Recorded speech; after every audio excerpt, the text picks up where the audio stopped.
Okay, hello YouTube. Today we're going to be taking a look at Game 2 in the World Championship match between Magnus Carlsen and Nepo. And in this particular game, Magnus Carlsen had the white pieces and Nepo had black. Now, if you like content like this and you want to see more of it, please go ahead and click on the like button and please hit subscribe to my channel and click on your notification icon. It really does help me out. So anyways, the game started off, it was a d-pawn opening. It goes d4, knight f6, and then c4. We have e6, knight f3, d5, and we have g3. So it starts out as a Catalan. So there's a little bit of surprise just coming from Magnus, because Magnus Carlsen doesn't generally play the Catalan as one of his openings. He's played it very seldomly. But also this is something that Magnus tends to do, is he tends to play a wide variety of openings, and he tends to try to avoid mainline opening theory. And when I say that, I want to clarify. Magnus Carlsen knows a lot of theory. Let's just be really clear about that.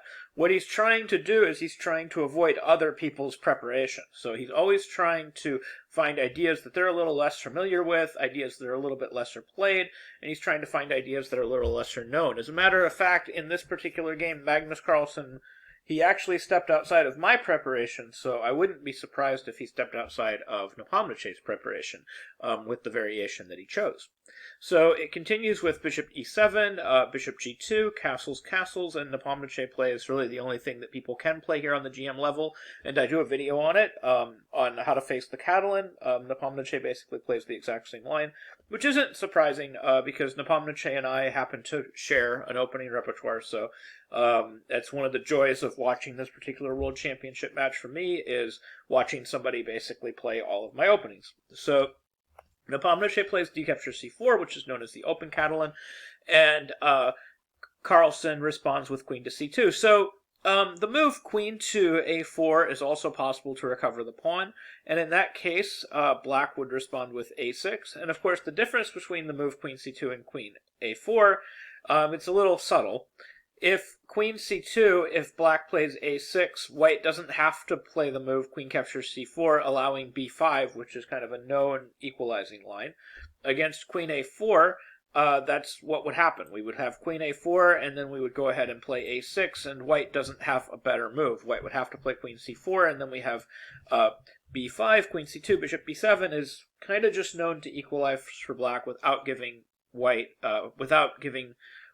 really enough to play for. This is considered relatively sedate and relatively harmless.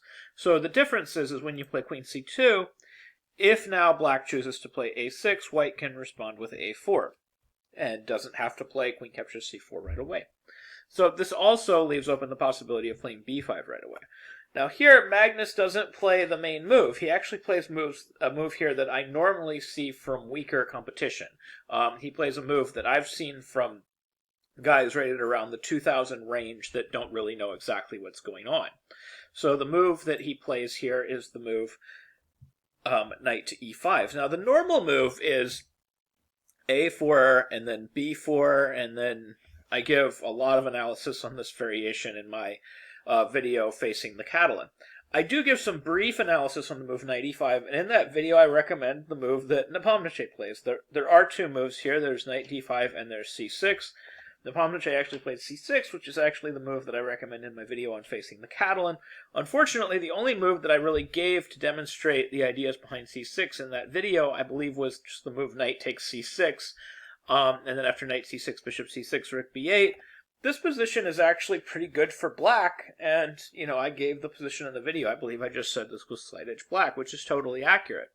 And so this is what Carlsen does. He finds a line that's lesser plays, and he says, okay, there's not really a whole lot wrong with this, other than usually when this gets played, it's in the hands of weaker players, so they're not finding the best lines or the best continuations, and he plays a much better move here. He plays the move a4, playing for an advantage this way.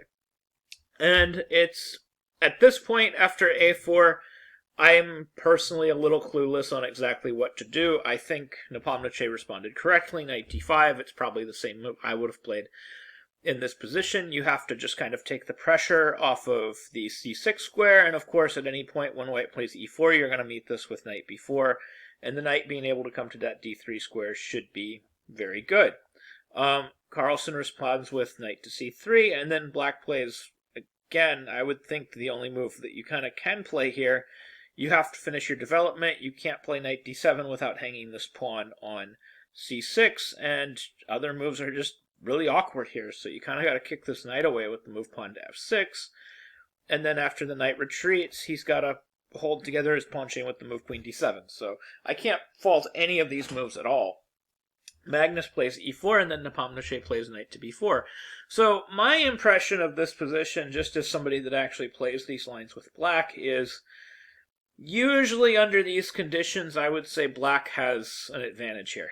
And actually, this whole game, I felt really strange about the game, and I also felt strange about how the game turned out, because I felt, and I still feel, that for the majority of the game, I really feel like Ian Nepomniachtchi had an advantage.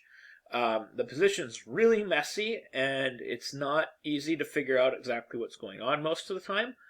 But for the most part, I favor black here. In these positions, I think when the black knight gets to the d3 square, I think this is advantage black. Now, that being said, I think Magnus Carlsen got what he wanted. He got a position that was unclear at the expense of a pawn, very similar to game one. But I think in this case, I think he's stepping pretty far outside the bounds of what I would consider is acceptable chess. And this is maybe the type of situation where he could get burned in this match later on if he keeps doing stuff like this. So after queen e2, we have knight d3, and like I said, I really feel like as this is advantage black. White does have clear compensation for the pawn and for black's outpost, in the form of having a nice center, in the form of having easy piece development. This is exactly how Magnus usually plays chess, but I don't think it's enough compensation. So Magnus plays e5, giving his pieces even more mobility. And then we have bishop b7, and again, I'm favoring black here. So e takes f6, bishop takes f6, and I feel like black's pieces are starting to come to life, and as soon as black consolidates, everything should be fine. So knight e4, knight a6, he's getting his last couple of pieces out. This knight is going to go ahead and target the b4 square. Then we're going to have the two very powerful knights supporting each other. It's also possible for this knight to maybe make a trip to some other potential squares instead, depending on what happens, and we'll see that in a minute. So then Carlsen plays knight e5, which is kind of questionable. So then we have bishop takes e5, d takes e5, and then this knight on a6 now has a much more powerful square it can go to.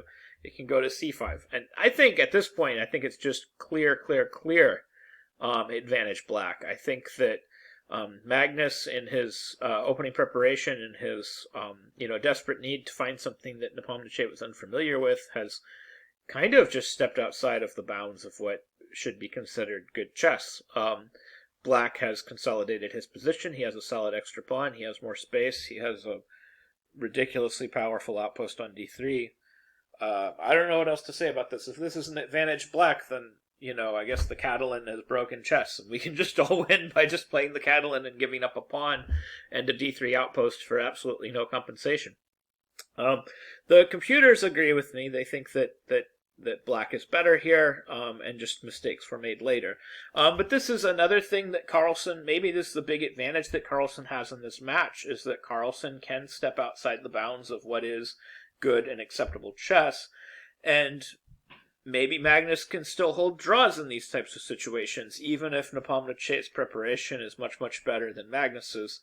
Magnus is just going to play better chess than him overall. So maybe that's a big part of why Carlsen can do what Carlsen does. So we have knight d6, which is a good move. White needs something for this. So if black has an outpost, white should have one too. We have knight b3. We have rook b1, and I just have to believe Magnus when it comes to these moves, because he does seem to be a wizard when it comes to trying to save his bad positions. So in this case, he had no problem giving up an exchange to basically just dump this outpost. So knight takes, he loses both of his awesome knight outposts, but he's up a clear exchange with black now. So Nepomniachtchi has to figure out basically just how to improve his position from here. So he plays rook a b8, which prepares the retreat of the bishop and prepares for the opening of the b-file. This seems reasonable. We have rook to d1, and of course he retreats that bishop, and then we have bishop to e4. Magnus is basically just trying to whip up an attack along this diagonal. So now we have the move pawn to c3, which basically just has the idea of opening up the b file. And I mean, this is, I'll admit, like, some of this plays like a little bit beyond me. Like, I'm not sure if there was a better move than pawn to c3. Black has to activate his pieces. White does have clear compensation in terms of space. I mean, Magnus Carlsen is kind of playing chess the way, like, Leela Chess Zero would play chess. We give up an exchange and a pawn, and in exchange for that, all we have is a little bit of long-term pressure and a little bit of extra space. But my gut instinct just tells me that black should just be better in these positions.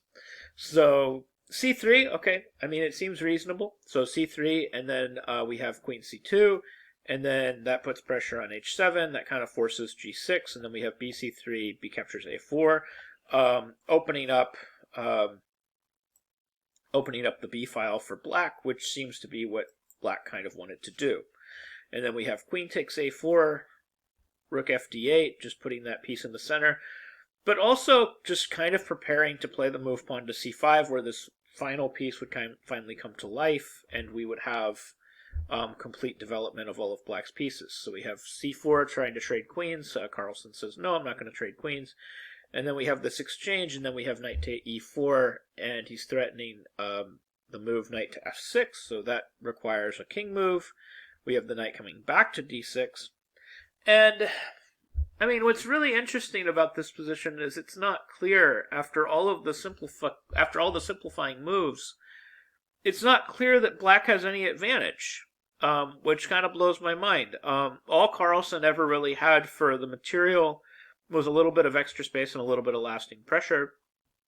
And after everything has been simplified, all Carlsen still has is a little bit of lasting space and a little bit of lasting pressure. And that's it. And that might be enough to basically declare that black just doesn't have an advantage here. Black is by no means worse. I think, honestly, black was slightly better this whole time. I think he had more than enough stuff to compensate for whatever it was that white had going on. But Carlsen may never have had a losing position at any point. So it seems like Carlsen just did what he does. He used the advantages that he had, and he played the position very well. So Nepomniachtchi's move here is rook b6, and after queen c5, Nepomniachtchi plays what he can. He plays rook b8, threatening rook b1, and then we have king g2, and then a6, he's just holding on to his material, and just at some point, I think black is just realizing that he's going to need to rip on the d6 square and just try to equalize if white ever gives them an advantage to do so. Just give this exchange back. Right now, this knight outpost on d6 is just more powerful than one of black's rooks, which was the same situation that Carlsen had to deal with earlier in the game. When black had a very powerful outpost on d3, he was more than willing to give up an exchange to get rid of this outpost, and Nepomniachtchi, he jumped at it and he took the exchange, but that seemed to help Carlsen's position out, and now it's the reverse situation. Even though more material is off the board, it's kind of the same type of thing. Nepomniachtchi at some point will want to get rid of that knight. So Carlsen continues to try to improve his position, but eventually after he plays queen g4 and tries to make this big threat of queen takes e6, black realizes that he can't really do anything to play for an advantage himself, so he might as well go ahead and rip this knight. So he does immediately. He plays rook d6, and then he takes, and this position is completely equal and completely boring and completely level. Although Carlsen does end up simplifying it into a position where he is actually up a pawn, this endgame is considered dead, according to theory. This is just a theoretical endgame, just 3-on-2 with rooks on the board. There's just not a lot of life here, so they played it out a little bit here, and it continued with a few checks and a little bit of rook shuffling, and eventually just draws what a draw was agreed. On the very top level, this isn't a very debatable endgame. It's just well known that this type of 3-on-2 is a draw. So what do I think happened in this game? What's my take on it? Well, Carlsen, again, he got his way in the opening. So he's very good at preparing openings, and he's very good at preparing openings that people aren't ready for. So he clearly got his way in the opening. I do think Nepomniachtchi was surprised. I think that Nepomniachtchi wasn't ready for this particular line, much like I don't think Nepomniachtchi was ready for the line in the first game. But I think he was more ready than Team Carlsen thought that he was going to be ready, and I think that was true in the first game as well. This is clearly a line that even though Nepomniachtchi didn't have deep preparation on it, he clearly had preparation. So it's clear that Nepomniachtchi's team has caught on to the way that Carlsen prepares, and they have definitely broadened their search range as well, and they're going to have something prepared for just about everything that Carlsen could possibly play, as long as they think that it's within the bounds of normalcy. So I think that's my take on it. It seems like Nepomniachtchi actually got an advantage out of the opening, even though it was Carlsen that got his way and managed to play a position that was lesser known. And I think that's going to be something that will probably continue throughout the match, where Magnus Carlsen continues to get his way and continues to find positions that are lesser known and lesser played.